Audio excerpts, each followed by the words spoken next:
All right, babe, take 68 or something. Oh, sorry. Hi there, everybody. My name is Michael Lay, and today I am joined by my beautiful girlfriend Erica in Alabama. All right, babe, can you wave hi to everybody, please? Alrighty. So today I am going to be using Erica. Thanks for agreeing to this, by the way, babe. As a model for for demonstrative purposes to show surface anatomy. Now, surface anatomy is very important. It's a study of the anatomical landmarks on the surface of one's body, and this is very important for medical professionals to help treat their patients and save lives and do all that other stuff. Now, all right, babe. Can I have you wave again? Now stop waving. All right, freeze. All right. Now I'm going to be using your other arm, your other hand. So get your index finger like this. Yep. To point out certain structures. Now trace your thumb. All right.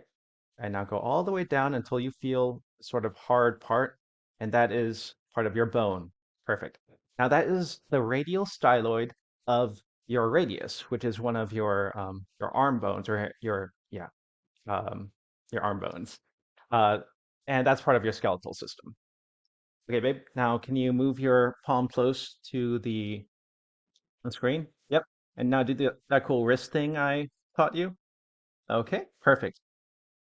And now, can you trace your other finger, yep, to that tendon right there? Perfect. Now that is your palmaris longus, part of your muscular system. All right, babe. So now that we've identified your palmaris longus and your radial styloid, now feel that space right in the middle. Do you feel your pulse? Awesome. Now that's your radial vein, which is part of the circulatory or cardiovascular system, however you like to look at it. And obviously, that's an application of surface anatomy in finding one's pulse. And that's probably my favorite place to palpate for pulse because it's non-invasive, it's easy, and you can do it whether or not someone is lying down or not. All right, now let's move to our next demonstration here. All right, babe, gonna have you stand up for the audience.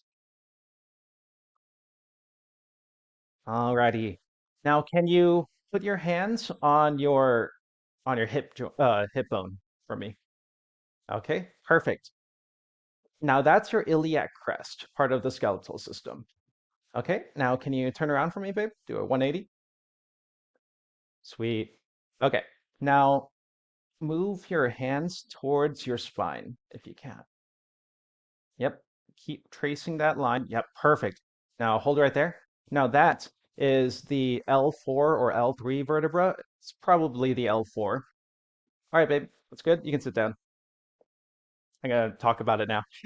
So the L3, L4 lumbar region is very important for spinal fluid collection. So that's where doctors or neurologists would take cerebrospinal fluid from patients in order to find different biomarkers to see whether or not their systems are functioning correctly. So that was an application of the skeletal system as well as the nervous system. All right, last demonstration here, babe.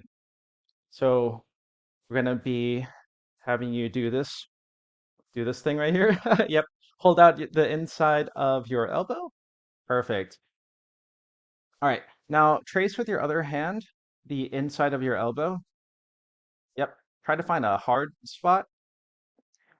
Yep. And that hard spot, actually a little bit right here.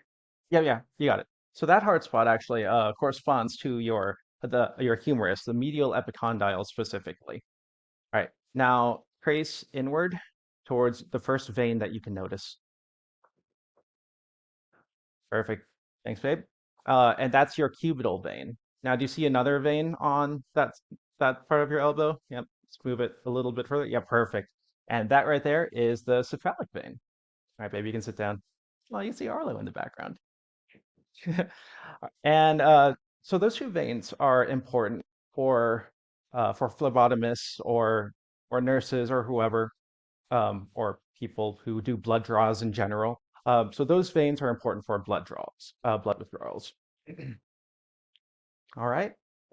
And that's pretty much it. So just to recap, I've used Erica here as a model um, for used her as a model for the demonstration of surface anatomy. And so we've talked about three different functions of it. We've talked about finding the pulse. We've talked about finding an area for cerebrospinal fluid puncture. And finally, we talked about locations where blood withdrawals occur. All right. And that wraps up my presentation. Thanks everyone for joining me. And I hope you guys have a wonderful day. Thanks, babe. Love you. All right. Bye, everybody.